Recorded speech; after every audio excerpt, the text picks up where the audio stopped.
Hello everyone. Edgar Dale's cone of experience.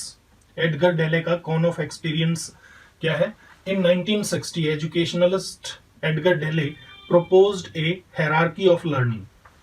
उन्होंने एक hierarchy दी learning की, ठीक है, ऊपर से नीचे तक उन्होंने समझाया। तो उसमें क्या दिया? He was exploring different audiovisual learning methods and concluded that the more concrete the experience of learning was, the more of the learning was remembered। जितना ज्यादा एक्सपीरियंस लर्निंग का होगा, कंक्रीट होगा, उतना ही मैटर ज्यादा रिमेंबर किया जाएगा, यानी वो याद रहेगा। He illustrated his theory with his cone of experience. जो ये कोन ऑफ एक्सपीरियंस बना रखा है, इससे उन्होंने अपनी थियरी को एक तरह से इलस्ट्रेट किया। The bands of the cone weren't conceived as inflexible और फिक्स्ड। जो बैंड्स हैं कोन के, उनको ना ही तो मतलब ये समझा गया कि वो इनफ्लेक्सिबल है, ना ही ये माना गया कि वो फिक्स्ड हैं, but they illustrate a journey from the most abstract method of learning to more definite concrete methods. जो एब्स्ट्रैक्ट मेथड ऑफ लर्निंग है, उससे फिर वो कहां गए हैं? कंक्रीट मेथड की तरफ, डेफिनेट मेथड की तरफ गए हैं। अमूर्त से मतलब मूर्त की तरफ वो बढ़े हैं। तो यहां नीचे से देखते हैं इसको। पहले ये देखिए, ये है वो कॉन ऑफ लर्निंग। नीचे से नहीं, सॉरी, ऊपर से ही देखते आते हैं। इसमें होता क्या है एक्चुअली? इसने क्या बताया कि पीपल जनरली रिमेंबर, कितना याद रख पाते हैं अगर वो टेक्स्ट को रीड करते हैं या लेक्चर को सुनते हैं। तो क्या होता है? अगर वो टेक्स्ट रीड करते हैं तो वो 10% ही याद रख पाते हैं लोग। अगर वो लेक्चर को सिर्फ सुन रहे हैं तो 20% जो कुछ सुना है उसको याद रख पाते हैं, ठीक है। डिफाइन, डिस्क्राइब, लिस्ट और एक्सप्लेन, इसमें चीजें डिफाइन की जाती हैं, डिस्क्राइब की जाती हैं, उनकी लिस्ट बनाई जाती है और फिर उनको एक्सप्लेन भी किया जा सकता है। Learners are able to learning outcomes, मतलब ये रीड करके लर्नर क्या क्या कर सकता है? ये डिफाइन कर सकता है, डिस्क्राइब कर सकता है, लिस्ट बना सकता है, एक्सप्लेन कर सकता है, या लेक्चर को सुनकर वो क्या क्या कर सकता है। उसके बाद फिर आता है, पहला तो हो गया रीडिंग होगी टेक्स्ट की, या लेक्चर की लिसनिंग हो गई 10 to 20%। अब है वॉचिंग में क्या क्या है।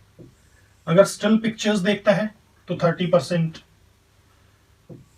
मूविंग पिक्चर्स या एग्जिबिट, कोई भी जैसे एग्जीबिशन वगैरह अगर वो देखता है, या डेमोन्स्ट्रेशन देखता है, मतलब जो लेक्चर चल रहा है उसका पूरा डेमोन्स्ट्रेशन होना चाहिए, वो दिखाया जाए, तो क्या होगा? वो 50% को, जो देखा सुना है उस चीज को 50% तक याद कर पाएंगे। अगर सिर्फ वो स्टिल पिक्चर्स देखता है, सिर्फ क्या है, सिर्फ पिक्चर्स में 30%, लेकिन अगर मूवी देखता है या एग्जीबिशन देखता है या डेमो करके दिखाया जाता है, उस चीज का डेमोन्स्ट्रेशन दिखाया जाता है, तो 50% तक याद रहता है, ठीक है। डेमोन्स्ट्रेट करना, अप्लाई करना, प्रैक्टिस करना, ये चीजें इसमें हो जाती हैं। इसके बाद फिर वो कहता है, ये देखने वाला हो गया, फिर आता है participate in A hands on workshop. अगर कोई वर्कशॉप लगा दी जाए उनके लिए, बच्चों के लिए, उसमें वो बच्चा खुद पार्टिसिपेट करे, उस काम को करके देखे, या रोल प्ले सिचुएशन हो, यानी कोई भी एक सिचुएशन दे दी, उसमें बच्चों को अलग अलग रोल दे दिया, उन्होंने अपने रोल निभाए और उस काम को एक्सपीरियंस किया, या मॉडल और स्टिमुलेट ए रियल एक्सपीरियंस, एक रियल एक्सपीरियंस को स्टिमुलेट करके दिया या उसका मॉडल बना के दे दिया। फिर है direct purposeful experience, go through the real experience, बच्चे को रियल एक्सपीरियंस अनुभव करवा देना, तो 90% सीखेगा, यहां जो है 70% सीखेगा। अगर बच्चे को रियल एक्सपीरियंस, रियल सिचुएशन जो है सामने का आ गई, उसको उसका सामना करना पड़ गया रियल सिचुएशन का, तो वो 90% तक उस चीज को सीख पाएगा।